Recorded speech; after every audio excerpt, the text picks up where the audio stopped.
में दूसरा अध्याय। भगवान श्री कृष्ण बोले, हे प्रिय, जब गुणवती को राक्षस द्वारा अपने पति एवं पिता के मारे जाने का समाचार मिला तो वह विलाप करने लगी। हाय नाथ, हाय पिता, मुझको त्याग कर तुम कहाँ चले गए? मैं अकेली स्त्री तुम्हारे बिना अब क्या करूं? अब मेरे भोजन वस्त्र आदि की व्यवस्था कौन करेगा? घर में प्रेम पूर्वक मेरा पालन पोषण कौन करेगा?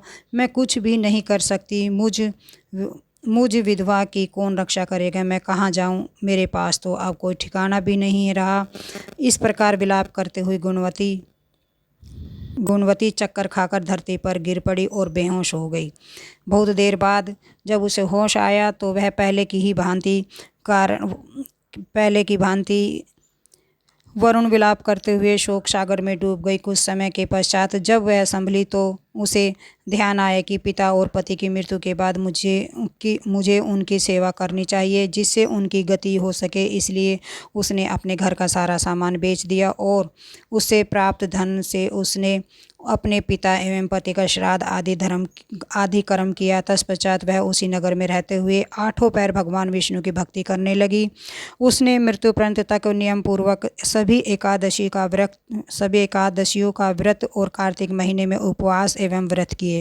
हे प्रिय, एकादशी और कार्तिक व्रत मुझे बहुत ही प्रिय है। इनसे मुक्ति, पुत्र एवं तथा संपत्ति प्राप्त होती है। कार्तिक मास में जब तुला राशि पर सूर्य होता है तब ब्रह्म मुहूर्त में उठकर स्नान करने व व्रत व उपवास करने वाले मनुष्य मुझे बहुत प्रिय है, क्योंकि यदि उन्होंने पाप भी किए हो तो भी स्नान व व्रत के प्रभाव से उन्हें मोक्ष प्राप्त हो जाता है। कार्तिक में स्नान, जागरण, दीपदान तथा तुलसी के पौधे की रक्षा करने वाले मनुष्य साक्षात भगवान विष्णु के समान है।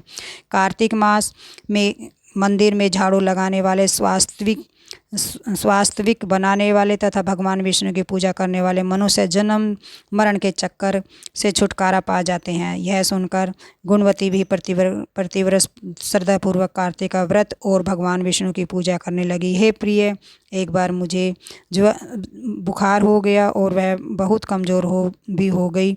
फिर भी वह किसी प्रकार गंगा स्नान के लिए चली गई। गंगा तक तो वह पहुंच गई, परंतु शीत के कारण वह पूरी तरह से कांप रही थी। इस कारण वह शिथिल हो गई। तब मेरे भगवान विष्णु दूत उसे मेरे धाम ले आए। तत्पश्चात ब्रह्मा आदि देवताओं की प्रार्थना पर जब मैंने कृष्ण का अवतार लिया तो मेरे गण भी मेरे साथ इस पृथ्वी पर आए। जो इस समय यादव है, तुम्हारे पिता पूर्व जन्मों में देव शर्मा थे, वे इस समय शस्त्राजित है। पूर्व जन्मों में चंद्र शर्मा जो तुम्हारा पति था वह डाकू है, और हे देवी, तू ही वह गुणवती है। कार्तिक व्रत के प्रभाव के कारण ही तू मेरी अर्धांगिनी हुई है। पूर्व जन्म में तुमने मेरे मंदिर के द्वार पर तुलसी का पौधा लगाया था। इस समय वह मेरे महलों के आंगन में कल्प वृक्ष के रूप में विद्यमान है। उस जन्म में तो तुमने दीपदान किया था, उसी कारण तुम्हारी देह इतनी सुंदर है, और तुमने घर में साक्षात लक्ष्मी का वास है। तुम्हारे घर में साक्षात लक्ष्मी का वास है। चूँकि तुमने पूर्व जन्म में अपने सभी व्रतों का फल पति स्वरूप विष्णु को अर्पित किया था, उसी के प्रभाव से इस जन्म में तुम मेरी प्रिय पत्नी हुई हो। पूर्व जन्म में तुमने नियम पूर्वक जो कार्तिक मास का व्रत किया था, उसी के कारण मेरा और तुम्हारा कभी वियोग नहीं हुआ। इस प्रकार कार्तिक मास में व्रत आदि करने वाले मनुष्य मुझे तुम्हारे समान प्रिय है।